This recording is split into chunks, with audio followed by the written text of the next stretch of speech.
Assalamualaikum warahmatullahi wabarakatuh. Halo semuanya. Perkenalkan, nama saya Wildan Asafir Daus dengan NIM 24020137.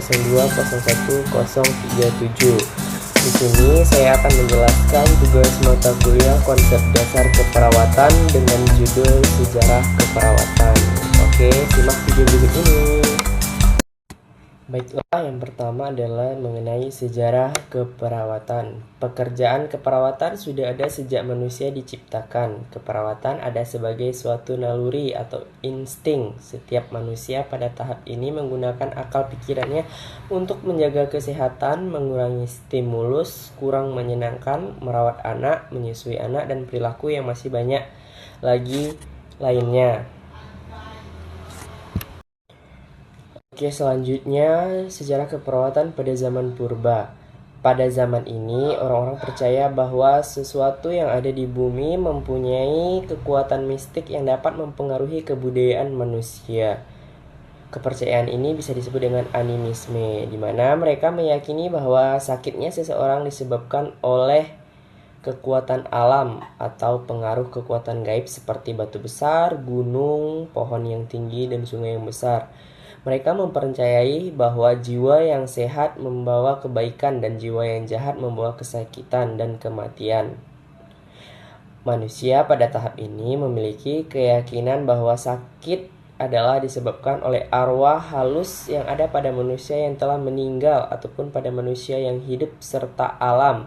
Upaya untuk penyembuhan ini dilakukan proses pada pemujaan roh-roh gaib. Upaya penyembuhan dengan berusaha mencari pengetahuan tentang roh yang ada yang mempengaruhi kesehatan orang yang sakit. Setelah dirasa mendapatkan kemampuan, para pengobat berusaha mengusir roh dengan menggunakan mantra-mantra atau obatan-obatan yang berasal dari alam. Pada tahap ini, manusia memiliki kepercayaan tentang adanya dewa-dewa. Manusia yang sakit disebabkan oleh kemarahan dewa. Untuk membantu penyembuhan orang yang sakit, maka dilakukanlah pemujaan kepada dewa di tempat pemujaan berupa kuli, yang demikian dapat dikatakan bahwa kuil sebagai tempat pelayanan kesehatan. Upaya ini mulai berkembang kemungkinan sejak kurang lebih 14 abad sebelum Masehi. Pada masa ini telah dikenal teknik pembidaian, higien umum, dan anatomi manusia.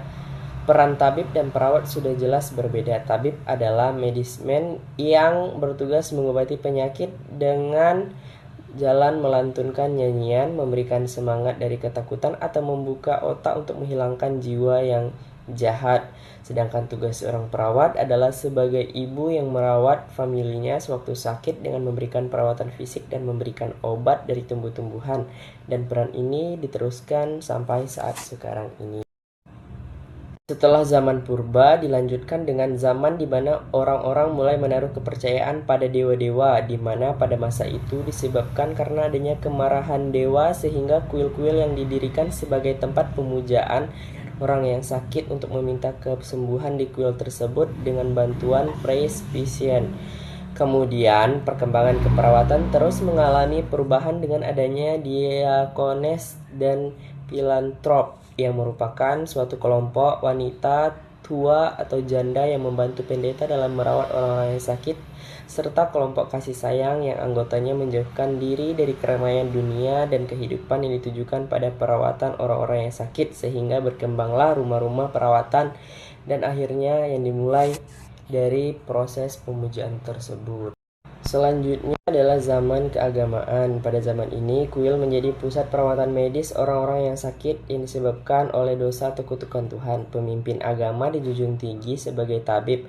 Perawat dianggap sebagai budak yang mendapat penghargaan rendah karena pekerjaannya didasarkan pemerintah dari pemimpin agama yang berperan sebagai tabib. Pada masa 632 Masehi, agama Islam melalui Nabi Muhammad dan para pengikutnya menyebarkan ke seluruh pelosok dunia. Selain menyebarkan agama, beliau juga menyebarkan ilmu pengetahuan tentang hidup bersih dan pengobatan terhadap penyakit. Berkembang sejak kurang lebih 400 sebelum Masehi, para diakones memberikan pelayanan perawatan yang diberikan dari rumah ke rumah. Tugas mereka adalah membantu perawatan dalam memberikan pelayanan kepada masyarakat. Pada masa ini merupakan cikal bakal berkembangnya ilmu keperawatan di masyarakat. Filantop adalah kelompok yang mengasingkan diri dari keramaian dunia, di mana mereka merupakan tenaga inti yang memberikan pelayanan dari pusat kesehatan pada masa itu. Pada zaman ini, agama mulai berkembang. Pada masa keperawatan mulai mengalami kemajuan yang berarti seiring dengan pesatnya perkembangan agama. Organisasi wanita pertama yang dibentuk pada saat itu bernama Diakoneses, mengunjungi orang-orang yang sakit dan anggota keagamaan, memberikan perawatan serta mengubur orang yang mati pada abad ini, dan mulailah pada zaman permulaan Masehi. Selanjutnya, zaman permulaan Masehi, para diakones memberikan pelayanan dari rumah ke rumah. Hal ini terjadi pada abad pertengahan ke-6 Masehi. Keperawatan juga berkembang di benua Asia, tepatnya di Timur Tengah, seiringnya dengan perkembangan agama. Pengaruhnya terhadap keperawatan tidak terlepas dari keberhasilan penyebaran agama dari pelosok negara. Pada masa ini, di Jazirah Arab, perkembangan pesat ilmu pengetahuan seperti ilmu pasti, ilmu kimia, higien, dan obat-obatan. Hal ini menyebabkan keperawatan juga berkembang, seperti pentingnya menjaga kebersihan diri, kebersihan makanan, air, dan lingkungan, yang berkembang pesat yang dibawa oleh tokoh keperawatan terkenal dari dunia Arab pada masa ini yang bernama Rufaidah. Zaman pertengahan. Pada zaman ini sering terjadi perang besar antara agama yang dikenal dengan perang salib. Perang ini membawa banyak derita bagi rakyat, korban luka yang terbunuh, kelaparan dari berbagai penyakit. Untuk mengatasi kondisi tersebut, mulailah didirikan beberapa rumah sakit guna memberikan pertolongan dan perawatan bagi korban perang. Akhirnya, ilmu perawatan pun terus mengalami kemajuan. Akan tetapi, kiblat pembelajaran ilmu pengobatan dan perawatan yang semula ada di negara Islam beralih ke negara Barat. Selanjutnya, pada zaman baru, pengaruh Renaissance juga merambah ke ilmu kesehatan. Pengelolaan rumah sakit yang semula dikerjakan oleh pihak gereja pada masa tersebut diambil alih oleh sipil. Akhirnya, perawatan bagi orang sakit pun mengalami kemunduran karena peran perawat digantikan oleh orang awam yang tidak mengerti tentang keperawatan. Pada zaman ini muncul seorang tokoh keperawatan bernama Florence Nightingale. Ia mengembangkan suatu model praktik asuhan keperawatan yang menyatakan bahwa kondisi seseorang yang sakit disebabkan oleh faktor lingkungan. Maka praktik keperawatan ditekankan pada perubahan lingkungan yang memberi pengaruh kesehatan. Pandangan serta peranan Florence Nightingale mengenai keperawatan timbul dari filosofi virtual yang tumbuh pada masa remaja dan dewasanya, dan menggambarkan perubahan dalam kebutuhan masyarakat. Beliau memandang peran keperawatan sebagai tugas menjaga kesehatan seseorang, berdasarkan pengetahuan bagaimana membuat tubuh berada dalam keadaan yang bebas penyakit atau untuk sembuh dari penyakit.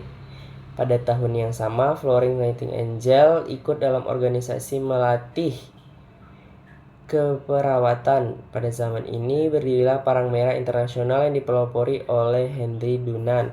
Lembaga ini dibentuk untuk menampung para korban perang yang mendirikan rumah sakit dan mendidik para perawat dalam melakukan P3K, pertolongan pertama pada kecelakaan. Pekerjaan ini dititik beratkan pada upaya memajukan kesehatan, mencegah penyakit, dan meringankan penderitaan pasien.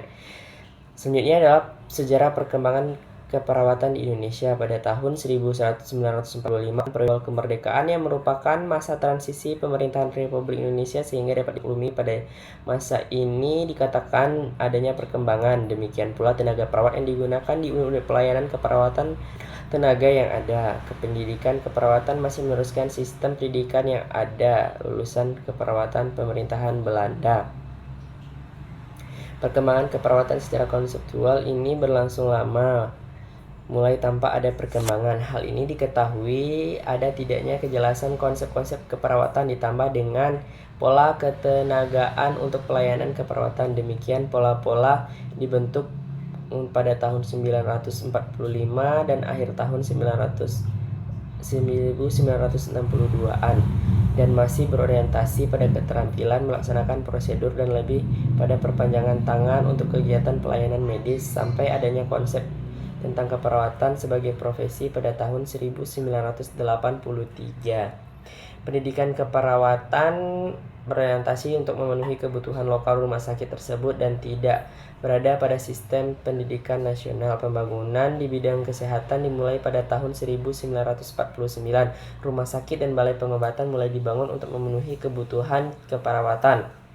Pendidikan keperawatan pada awal kemerdekaan masih berpola pada pendidikan yang dilaksanakan oleh pemerintah Hindia Belanda.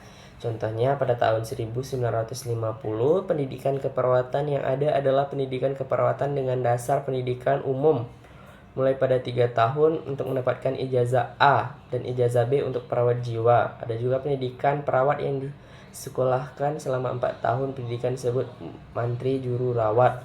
Pada tahun 1953 dibuka sekolah pengatur rawat dengan tujuan menghasilkan tenaga keperawatan yang lebih berkualitas, namun pendidikan dasar tetap sebagai pengacuan pada pendidikan keperawatan. Pendidikan ini dibuka 3 tahun, kecuali pada masa 1955 dibuka sekolah jurusan kesehatan dengan pendidikan dasar umum sekolah yang ditambah 1 tahun dengan sekolah pengamat kesehatan, yaitu pengembangan SDK ditambah dengan aspek pengembangan. Sampai pada tahun 1940 ini tampak pengembangan keperawatan tidak berpola baik tatanan pendidikan maupun pola ketenagaan yang diharapkan.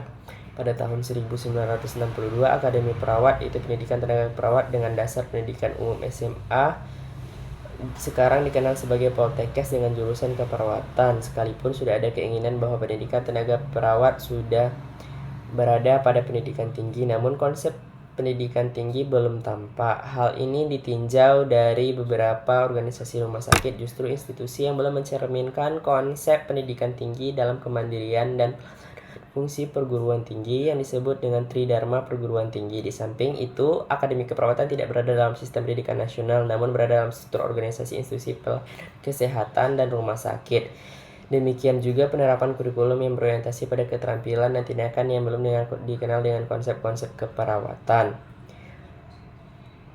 Pada masa tahun 1993 sampai sekarang, sejak adanya kesepakatan Lokarya Nasional dan pengakuan yang diterimanya keperawatan sebagai profesi dari pendidikan berada pada pendidikan tinggi sebagai perubahan mendasar dalam pandangan tentang pendidikan keperawatan. Pendidikan keperawatan bukan lagi menekankan pada penguasaan keterampilan profesional. Keperawatan disertai dengan landasan ilmu pengetahuan, khususnya ilmu keperawatan. Pada tahun 1983 merupakan tahun kebangkitan profesi keperawatan di Indonesia sebagai perwujudan Lokarya tersebut. Di atas pada tahun diberlakukan kurikulum nasional Diploma 3 Keperawatan.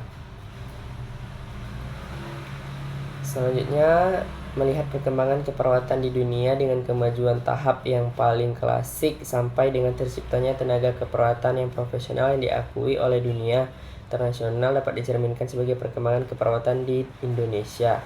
Seperti halnya perkembangan keperawatan Indonesia pada awal perairan melalui animisme, model keperawatan vokasi pada abad ke-19, model keperawatan kuratif pada abad ke-1920, keperawatan semi-profesional, keperawatan preventif, menuju keperawatan profesional, keperawatan profesional pada tahun 1999.